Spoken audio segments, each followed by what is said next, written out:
in some conversation, the more aware we are of the communication, then the more we can seek to understand the other person, the more we can be aware of what is the purpose of this communication.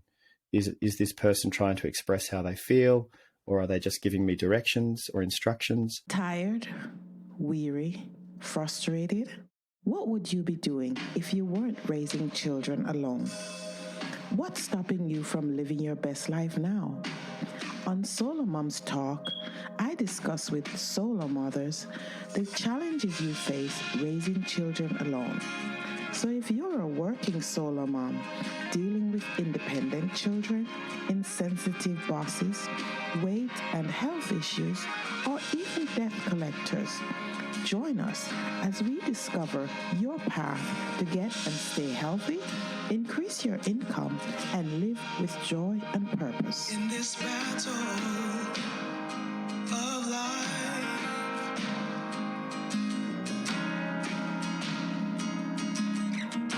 it's hard to keep your head above the water. So win this fight. My guest today is Jem Fuller. Thank you for coming and speaking to us, Jem. Welcome. Thank you so much for having me on your show, J. Rosemary. Yes, thank you. Also, usually I ask my guests to introduce themselves because it gives me an insight into who you are, and it give the warm fuzzies to the audience, I think. So who is Jem Fuller? Who am I? I am 50 years old. I'm a father. I am also a partner. Again, I became a single parent 50-50. So my teenage boys, their mum and I, my ex-wife and I, we share them 50-50, so week on, week off. So that happened, wow, it's almost 9 years ago now. So 9 years of this week on, week off, and we're very lucky to have got to a place where we get along just fine. So that works really well. Mm-hmm. Yeah, so I've got two boys. One of my older boy just turned 18 2 days ago.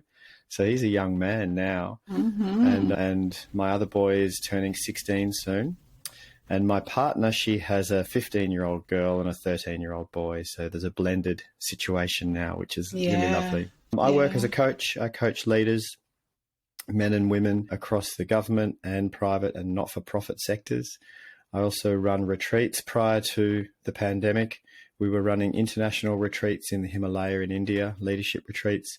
Also in the jungles of Bali. I was lucky enough to be running a women's retreat in Bali, which was an honor for me as a man to hold space for wonderful, amazing women to come on retreat.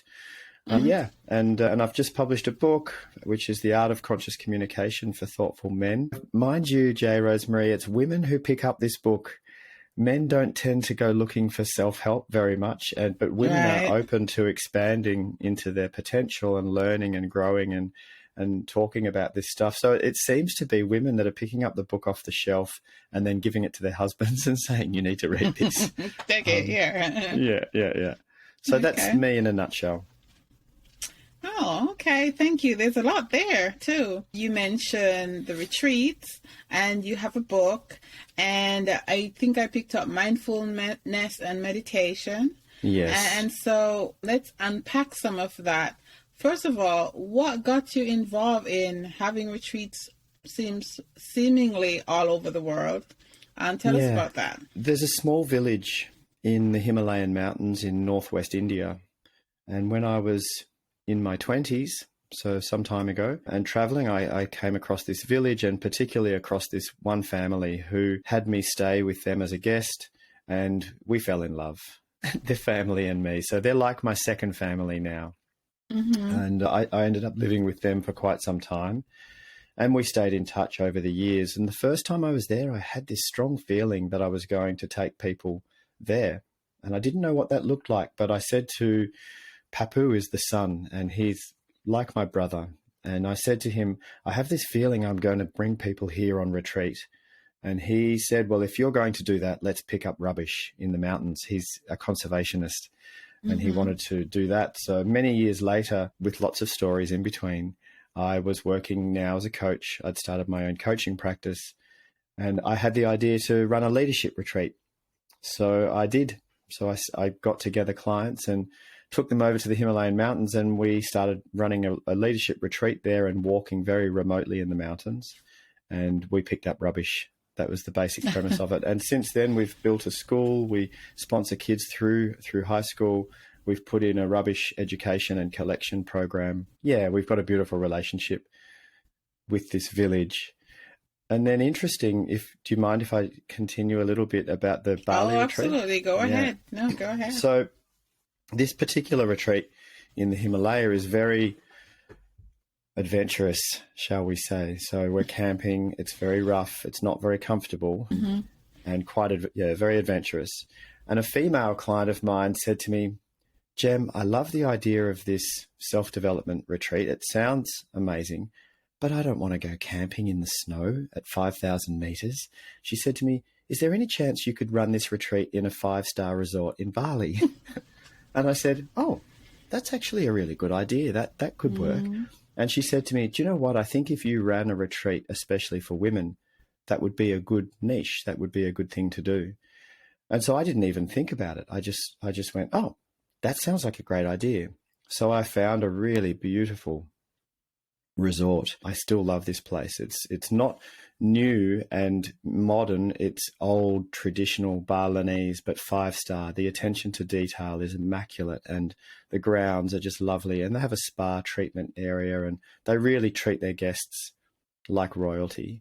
And so I put together this idea and started running this woman's retreat. And then before I knew it, I'd been running it for 7 years and holding space for women. And I think every client, almost every single client that's come on this trip is a business owner and a mum, you know.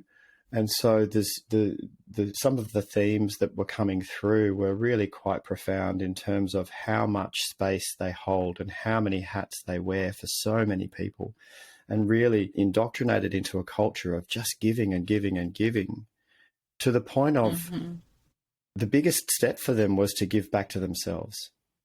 To say, do you know what? I'm worthy of taking some time out and spending some good money on me, not on my husband, not on my staff, not on my children, not on my community, on me, you know. And anyway, it became a really beautiful program, which we had to pause through COVID. But next year, I'm really looking forward to running that again. Yeah, that sounds awesome. Bali is one of my bucket list destinations. So hopefully I can connect with your retreat. That would be great. One of our SoloMoms actually there. Yeah. So It's beautiful. The Balinese people are so lovely. Yeah. Yeah, for sure. And that's an amazing thing that you did too, just listening to a woman's point of view and, you know, pouring into women. That's very nice. Thank you. Oh, wow. All right. So tell us about your book. What is it about? And I know you wrote it for men, but it sounds like something we women need as well. So. Yeah, look, I started writing a book generally about more conscious communication. You know, communication, we take it for granted, but communication is ultimately important for anything that we want to do. You know, it's communication that enables us to be in relationship with each other. It's communication that enables organizations or businesses to do what they do. You know, we can't have an idea and then manifest that idea into reality without being able to communicate the idea. Yes. And in the world today, very sadly, you know, you can see people around the world who identify with a political idea or identify with some sort of ideology, and they're just shouting at each other across these digital divides. Yes. And you know, so you might have one group of people here and one group of people there, and they're just shouting at each other through Twitter and Facebook, and you know. And that's upsetting for me because it's not helping us as humans. It's not helping us evolve. It's not helping us solve the biggest problems. Yes. And, you know, the global problems we share. Pandemics don't discriminate. Global warming will not discriminate. You know, and for us to solve these bigger problems, we need to be able to come together and harness the power of diversity to come up with the best solutions, and that can only happen with communication. So I'm passionate about communication. I started writing about more conscious communication, which means being more aware. You know, when we're more conscious, we're just more aware. So in some conversation, the more aware we are of the communication, then the more we can seek to understand the other person, the more we can be aware of what is the purpose of this communication. Is this person trying to express how they feel, or are they just giving me directions or instructions? Yeah. And then, so when I was writing the book, I had a book writing mentor, and she said to me, Jem, I think you need to pick an audience. You know, you're writing for everyone. It's too broad. The book won't get picked up off the shelf. You need to pick an audience. And she said, you know who I think needs this book? I think men need this book. And I went, okay, all right. So I started to write for men. But as you say, J. Rosemary, women are loving the book too. I'm getting feedback now that women are loving the book and then giving it to their husbands or sons or brothers, or, you know, to read. But I think, I'm not sure where you are, but in Australia, culturally, the stereotype and the system of what it is to be a man is outdated. It's antiquated. We need to evolve. You know, it's not working anymore. You know, this whole idea where men get indoctrinated into a culture, we get told as boys, you know, man up, toughen up, suck it up, don't cry like a girl. Can you believe we say that to our sons? We say, don't cry like a girl. Right? To me, that's just ridiculous. Yeah. Both of my teenage boys cry, by the way. When they feel like crying, they cry. But so there's a lot of men who don't feel that they're able to connect with their emotions, let alone express them.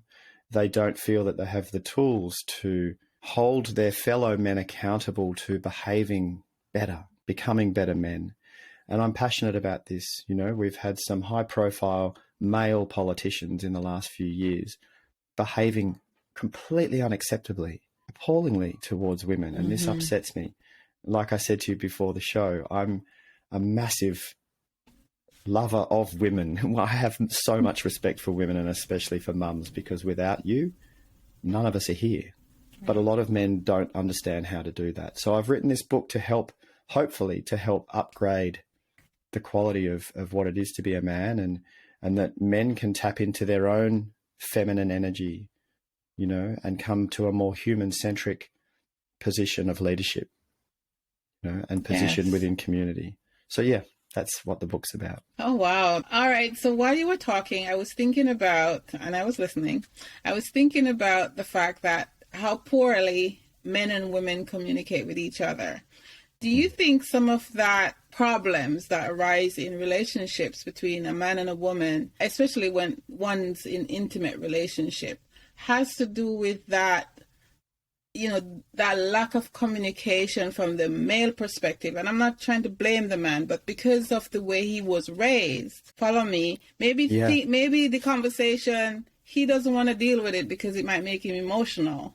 And being emotional might make him weak. Do you see where I'm going? 100%. So he doesn't want to talk about it. Right? 100%. Don't go there. Again, right. Yeah. So do you think that, can you address that? Yeah, I think you've really touched on a truth there, you know, and because vulnerability is a weakness. Yeah. To the way males are brought up, and you can't show a weakness.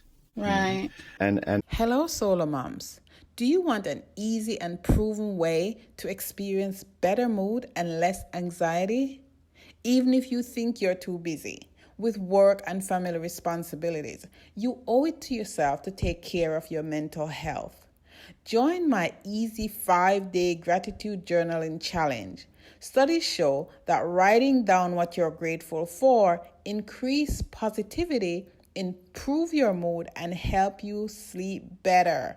Sleep better? Better sleep? Oh my goodness. But that's only the beginning. Give yourself the gift of better mental health.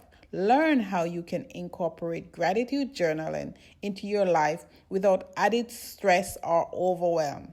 Click the link below to sign up for this challenge now and get a free 100-page gratitude journal printable just for signing up. Join the challenge today, because your mental health is too important to ignore. Our emotions, because as we're brought up as young boys, my father used to say to me, don't cry, you know, stiff upper lip.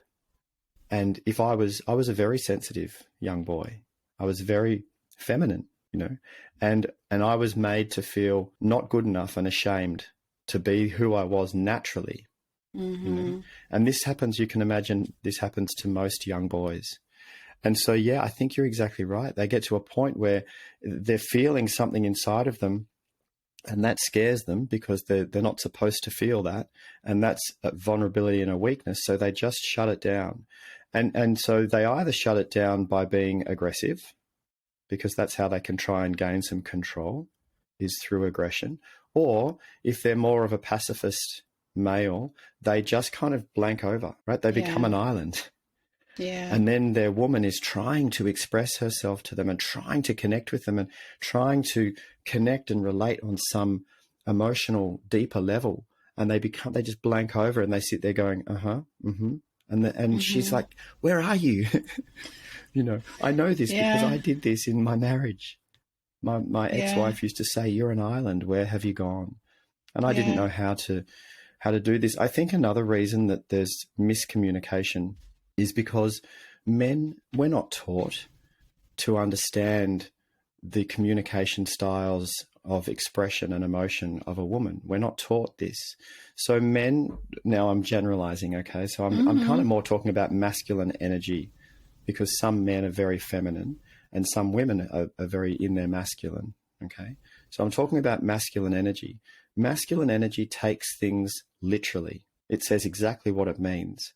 Feminine energy expresses emotionally. So it's about how am I feeling, not exactly what I'm saying. So a common misunderstanding in relationship is the woman, if she's in her feminine, she might be just in the moment expressing how she's feeling, and she says to him, you never do anything for me. And the masculine, the man, he hears that literally.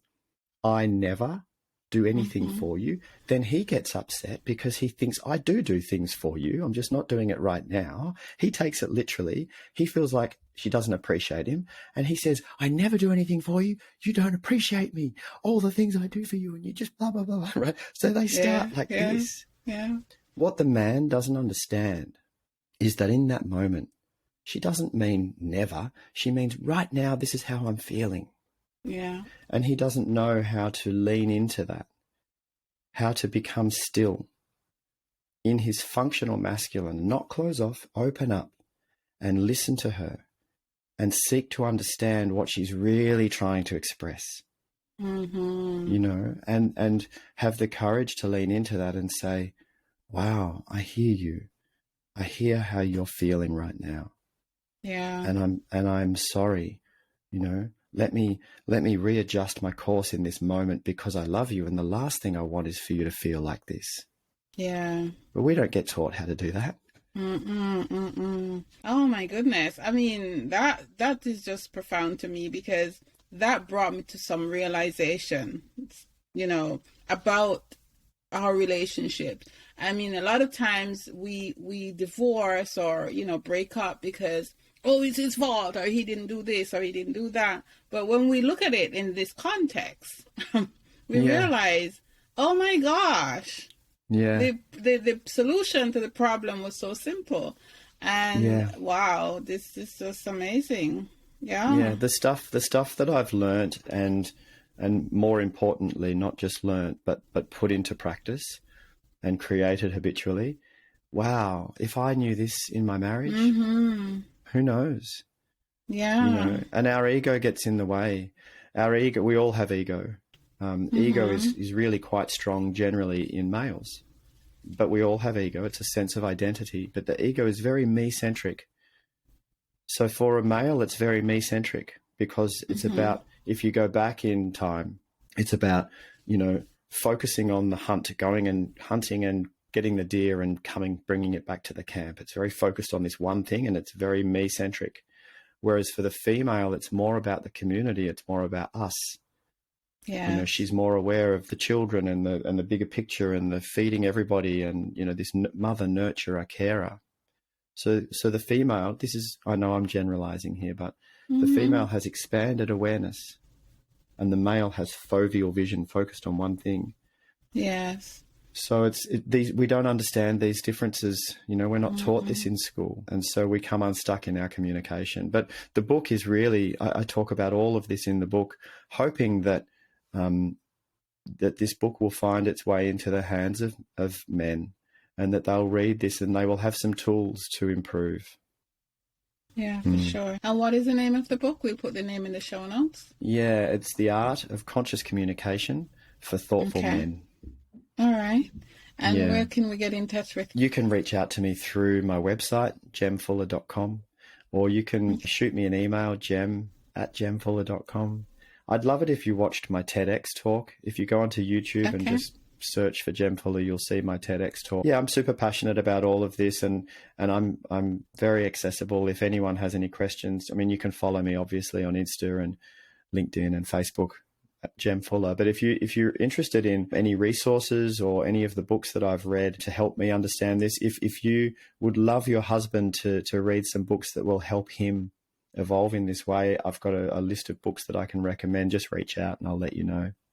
Okay, that's great. And you'll have information about the retreats as well coming up? Yeah. If you go to retreats on the website, you can read all about the retreats there.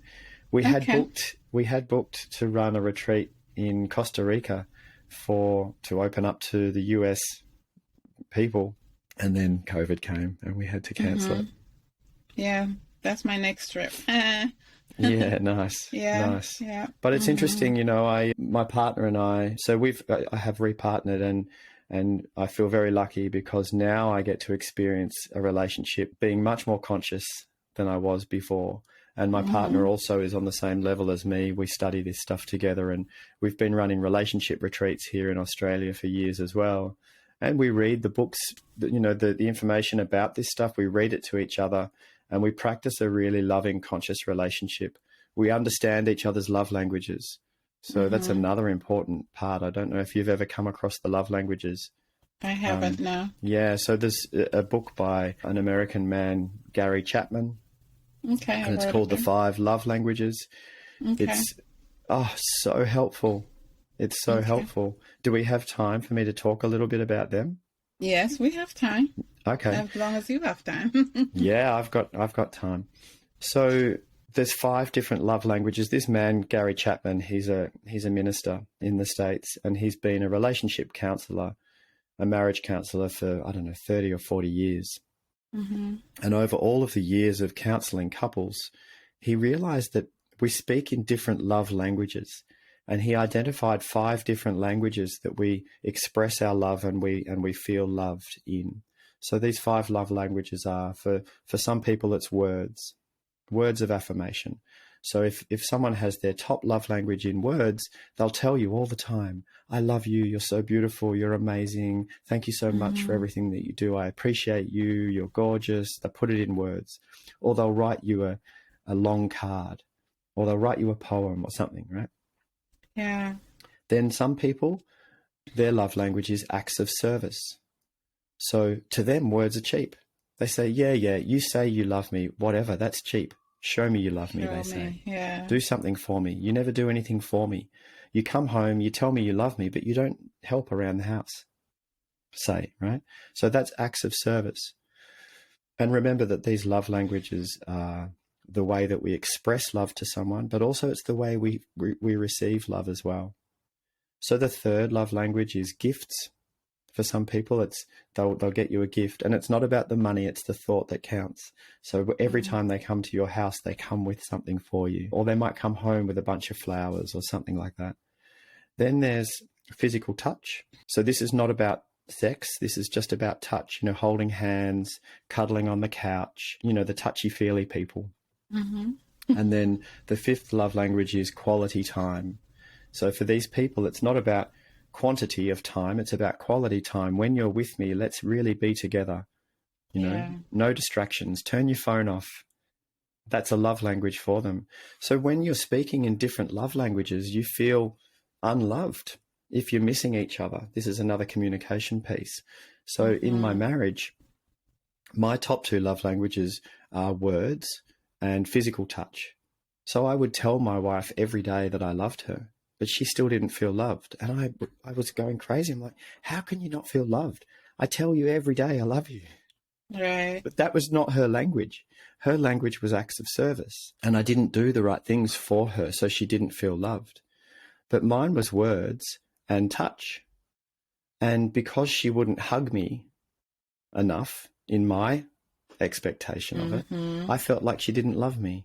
And because she didn't tell me every day, I felt like she didn't love me. She did love me. She was just speaking a different language, right? So we missed each other. But now that I understand this, my current partner, her top love language is acts of service as well. If she wants me to feel loved, she will do something for me. She'll cook me a beautiful meal, or she'll prepare a nice candlelit sit-down situation, or she'll go and do something for me. Now that I know that's her love language, if I want her to feel loved, I just look around for something that I can do for her. So I'll do something for her as an act of service. And now it's funny, J. Rosemary, the things in the past that were a chore. So if I wanted to go and vacuum her house, we still have two houses. If I was to vacuum her house in the past, that was a chore. It was like, oh, vacuuming, you know. But now it's an act of love. It's me saying to her, I love you. So as I'm vacuuming the house, it's enjoyable because I'm doing it consciously to say to her, I love you. So it's, I love you, I love you, I love you as I'm vacuuming the house, right? It becomes a different thing, right? Yeah. So now that and she knows that words is a love language of mine. And my partner, she would say to me in the past, words are cheap. Doesn't cost it that, you know. But now because she knows it's my love language, she will come and stand in front of me and look me in the eyes and put it into words. Not because that's her way of expressing love, because it's my way of receiving love. And she'll look at me and say, Jem, I love you. You're amazing. You're beautiful. Everything you do for us. Thank you so much. Blah, blah, blah, blah, blah. She'll put it all into words. And even when I know that she's doing it as a love language, it still works. I still feel loved, you know. Yeah. It's crazy. Because so you know anyway, she means it. Yeah. I know she means it. And I know that she's learning to speak my language. You know, it's like That's learning amazing. to speak another language. You put the effort in, and the person listening to you is like, wow, your French is really bad, but you're trying. Right? Yeah. Oh, wow. You know, I didn't know what this conversation was going to be about because of, you know, you have a varied background. And I am so glad that we connected and that you came to talk to us today, because this kind of communication is such a big thing, but I don't think we look at it the way it should be looked at. You know, we talk about men are from Mars and women from Venus, but what does that all mean? This is what it means, right? So thank you. I appreciate this is what you. it means. I'm really glad that you had me on your show, because when I came across your podcast and I was reading about it, I went, wow, that's a really important podcast, you know, and I would love to come and talk with you, communicate with you. And I was hoping, because some podcast hosts who would have this show would say, no, I'm not talking to a man, or I'm not talking to you. And I think we need to break down these walls. You know, we need to come together, and we're all human and we can always be learning from each other. Yeah. Yes, true. And I mean, this podcast is not about me. If I'm serving my audience, my personal preference does not matter. Right? Yeah. Yeah, so true. And here it is. You're serving me, even though, you know, it might not look like it, but you are. Yeah, absolutely. So what is Jem grateful for today? Well, in this moment right now, I'm really grateful to have met you, and I'm really grateful to be on your show in this moment. Outside of this moment, there's so much to be grateful for. I'm grateful that I have a roof over my head. I'm grateful that we have food in the pantry. I'm grateful for my children and their health. I'm grateful. My mother lives with us. She's a bit older and she's immunocompromised. So we've been looking after her through the pandemic, and she lives with us, and I'm very grateful for her health. I'm very grateful she can be close. I'm grateful for my beautiful, amazing woman. She's really, I know I'm biased because I'm in love with her, but I think she's really divine. You're allowed to be. And she runs her own business. She works with young mums. So she works in the birthing space. She's a doula and Pilates instructor, and she looks after pre and postnatal mums. And she has children of her own. So she runs her own business, and she's a single mum. She's one of these superhero women that I am, you know, in much awe of. So I'm very grateful for her. And J. Rosemary, I'm also very grateful that I've been able to continue to work through lockdowns Here in Victoria, in Australia, we've had the longest lockdowns in the world. I heard. 2 years of being locked down pretty much. Starting to come out again now. But very, very lucky for me, I could take all of my work online so I could keep earning money. So I'm very grateful for that. Yes, yes. Thank you for sharing. And absolutely. Yeah. Wow. This is so fun. Yeah. Now, before I let you go, give a solo mom one piece of advice. When you get frustrated with the next man that you're hanging out with, if you ever do, when you get frustrated with him, try and take a breath and remember that he doesn't know any better yet. And he loves you the best way he knows how. And that we were all indoctrinated into the culture that we were indoctrinated into. But also that there are men out there who are really wanting to become more conscious and more aware, who want to become better men. And yeah, hopefully one of those will be attracted to you and you will bump into each other and he will want to serve you and honor your goddess. Wow, that's beautiful. Thank you very much, Jem Fuller, for coming and talking to us today. I appreciate you. Yeah, and I appreciate you and thank you so much for having me on your show. Absolutely. Hello, SoloMoms. Do you want an easy and proven way to experience better mood and less anxiety? Even if you think you're too busy with work and family responsibilities, you owe it to yourself to take care of your mental health. Join my easy 5-day gratitude journaling challenge. Studies show that writing down what you're grateful for increase positivity, improve your mood, and help you sleep better. Sleep better? Better sleep? Oh my goodness.